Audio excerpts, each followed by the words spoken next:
आपका नाम दिल से निकलता नहीं, दिल लगी पर कोई जोर चलता नहीं।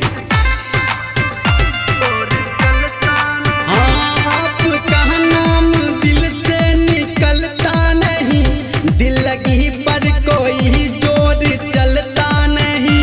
भूल जाऊं तुझे ऐसा होता नहीं, भूल जाऊं तुझे ऐसा होता नहीं। बस एक आपकी याद आने के बाद आजकल